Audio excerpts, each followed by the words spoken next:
Papaya pwede din. Lagay na yan muna natin sa van. Lagay mo yan sa van.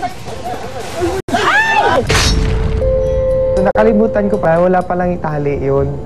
So binuhol-buhol ko lang yun doon sa ano niya. So nalaglag. So what we did, yung sa taas na bigas, kinuha na lang, binalik dun sa sako. Pero konti lang naman yung hindi naman naubos lahat. Kahit na maulaglag pa yun, meron pa kaming mga 10 to 15 kilos na natira. So, walang problema naman yun po. Pulutin nyo, kaya yan, pulutin nyo lang. Lagay mo dito, lagay mo naman. 150 na po.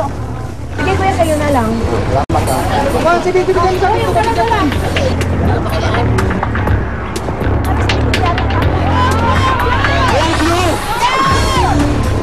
Guys, tako!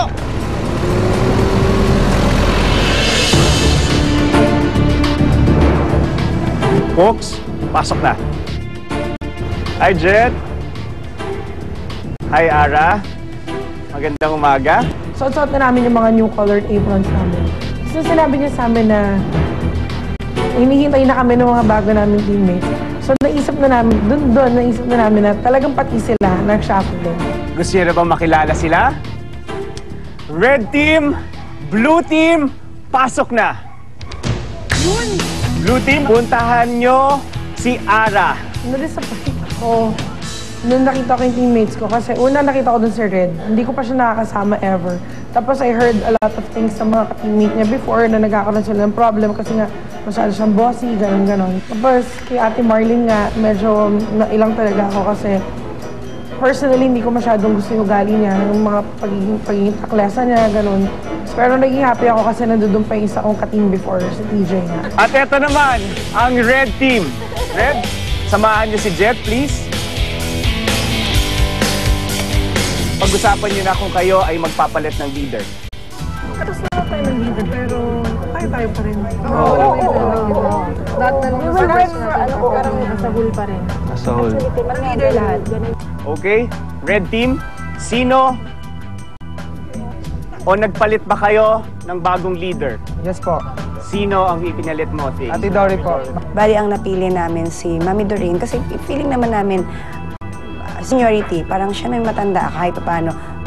Magkakaroon siguro kami ng unity if merong isang matandang mag-gigit nasa. Blue team? We decided to change the leadership.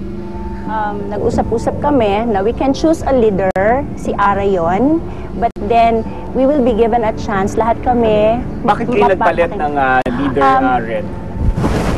Sige. Kasi po, namin ni Ate Aileen na hindi niya kaya po yung energy na halimbawa sa pamamalengke, kailangan i-carry yun ng buong grupo.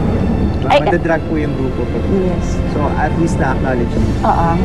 Okay naman sa akin yun. So I'm happy to choose Ara talaga para maging ano.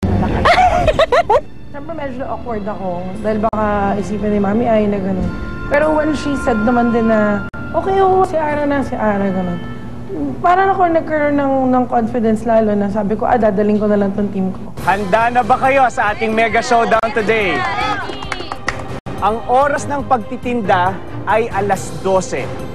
At exactly 12 noon, pakakainin nyo ang mga darating dito. We are giving you 2 hours para manghikayat, para magpakain, 2 hours para pasayahin ang inyong mga customers today. Itong mga stub na ito ang makukuha ng inyong mga customers today. Ilalagay nila ito sa babalikan o tatakbuhan. Kung sino ang may mas mataas na puntos na babalikan, yon ang may mas mataas na makukuhang scores sa ating mga customers. Pero kasama pa rin natin ngayon ang ating Masters of the Table na titikim at titingin sa bawat kilos ninyo mula simula hanggang dulo. Okay? Malinaw na ba yon? Red Hot Chilies and Cordon Bleu? Malinaw naman. Cooks! Pasik na ba na? Tabi! Ano pa? Ano lang po?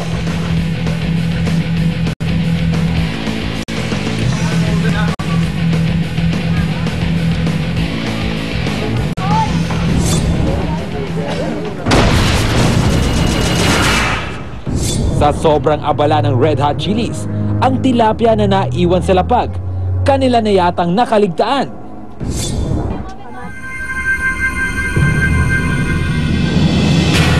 Ang tunay na lalaki, walang inurungan, walang ina